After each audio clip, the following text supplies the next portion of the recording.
Good morning, everyone. This is Hemlata BR, Assistant Professor of English, Government First Year College of Arts, Science and Commerce, Shira, affiliated to Tumkur University. In the previous session, we discussed about introduction to a short story and contents of short story, theme, conclusion in general. Today, let us discuss about the introduction of a short story, that is a Case of Identity, written by Arthur Conan Doyle. These short stories are prescribed for third year optional English students in the paper Modern Literature. A Case of Identity, a short story, is written by Arthur Conan Doyle.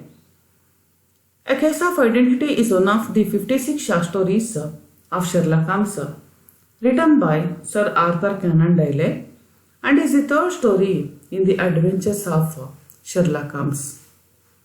Let us know the themes of this short story, A Case of Identity.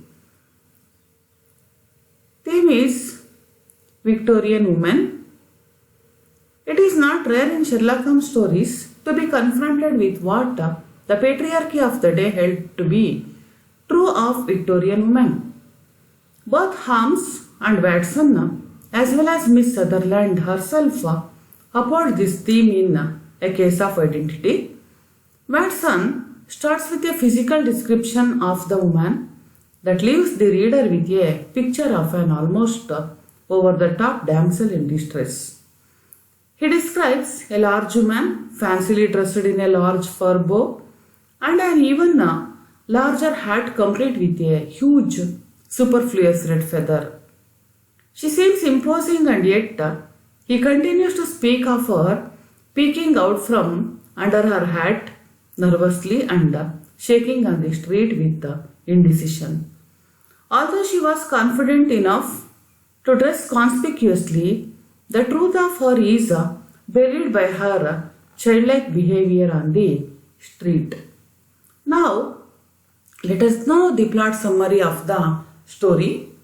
The story, A Case of Identity, revolves around the case of Miss Mary Sutherland, a woman with a substantial income from the interest on a fund set up for her. She is engaged to a quiet Londoner who has recently disappeared. Sherlock Holmes' detective powers are barely challenged as this turns out to be quite an elementary case for him, much as it puzzles Watson. The fiancé, Mr. Osmer Angel, is a peculiar character, rather quiet and rather secretive about his life. Miss Sutherland only knows that he works in an office in Lydon Street, but nothing more specific than that.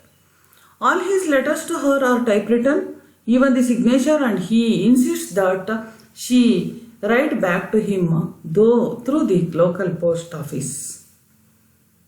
After solving the mystery, Holmes chooses not to tell his client the solution, since if I tell her she will not believe me.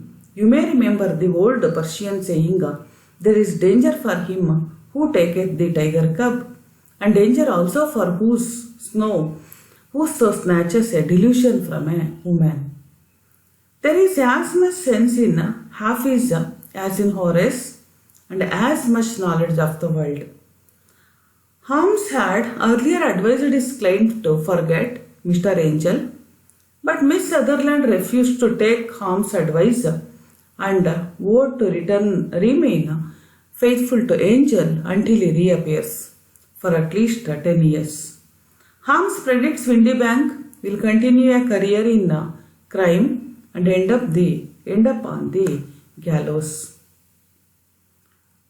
The climax is The climax of the sad liaison comes when Mr. Angel abandons Miss Sutherland at the altar on their wedding day. Hans, noting all these things, Asmar Angel's description and the fact that he only seems to meet with Miss Sutherland while her disapproving youngish stepfather, James Windybank, is out of the country on business, reaches a conclusion quite quickly. A typewritten letter confirms his belief beyond doubt. Only one person could have gained by this, Mr. James Windybank.